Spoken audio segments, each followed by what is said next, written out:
हमेशा अपने तीखे बयानों के चलते चर्चा में रहने वाले राष्ट्रीय लोकतांत्रिक पार्टी आरएलपी के प्रमुख और नागौर सांसद हनुमान बेनीवाल ने एक बार फिर बड़ा बयान दिया है। इस बार कांग्रेस नेता राहुल गांधी की संसदीय सदस्यता खत्म होने के मामले में बेनीवाल ने खुले तौर पर अपनी राय दी है।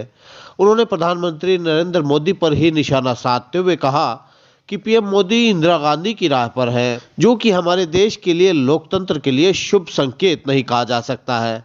बेनीवाल ने बताया कि लोकसभा सांसद राहुल गांधी की संसद सदस्यता समाप्त करने का फैसला लोकतंत्र और लोकतांत्रिक व्यवस्था का अपमान है। ऐसे फैसले से यह साबित हो रहा है कि प्रधानमंत्री मोदी अब पूर्व प्रधानमंत्री स्वर्गीय इंदिरा गांधी वाली राह पर हैं और वे गलती दोहराने की ओर जा रहे हैं। नागौर सांसद बेनीवाल ने कहा कि प्रधानमंत्री के दबाव में ही जल्दबाजी में राहुल गांधी की सदस्यता रद्द करने का फैसला लिया गया। चूंकि सजा के बाद चुने हुए जनप्रतिनिधि को उच्च या उच्चतम न्यायालय में अपील करने के लिए 1 महीने का वक्त दिया जाना सही था, लेकिन आनन फानन में यह फैसला ले लिया गया, जिसकी मैं निंदा करता हूं। बेनीवाल ने कहा कि यह मामला केवल राहुल गांधी तक सीमित नहीं है, ऐसा फैसला लोकतंत्र की हत्या है। बेनीवाल ने उदाहरण देते हुए कहा कि चूंकि यदि कोई जनप्रतिनिधि जनता के हक के लिए आंदोलन करता है और ऐसे मामले में उस पर मुकदमा दर्ज होता है और सजा होती है, तब राजनीतिक दुर्भावना और राजनीतिक दबाव में विधानसभा और लोकसभा की ओर से जल्दबाजी में संबंधित सांसद या विधायक की सदस्यता समाप्त करने का फैसला ले लेना सही कदम नहीं कहा जा सकता।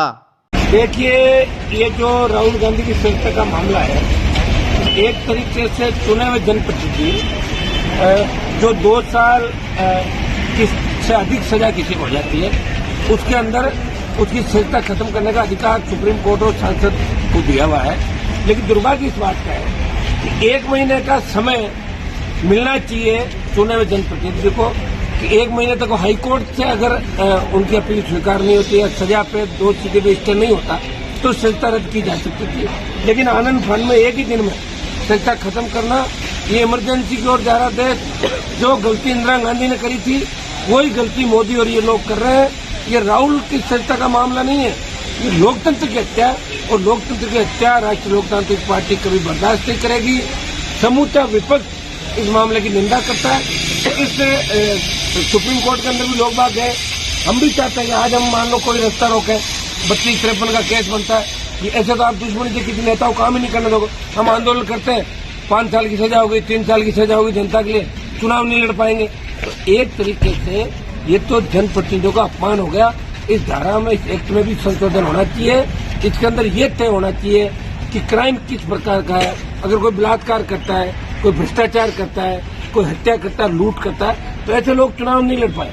लेकिन जनता के लिए जो आंदोलन करता है, जनता का मामला हो, जनता के लिए लड़ते हुए हमें अगर सजा होती है 2 साल की, 3 साल की, तो अपील का प्रावधान भी होता है, उसमें छूट मिलनी चाहिए और इस अधिनियम की धाराओं में संशोधन होना चाहिए।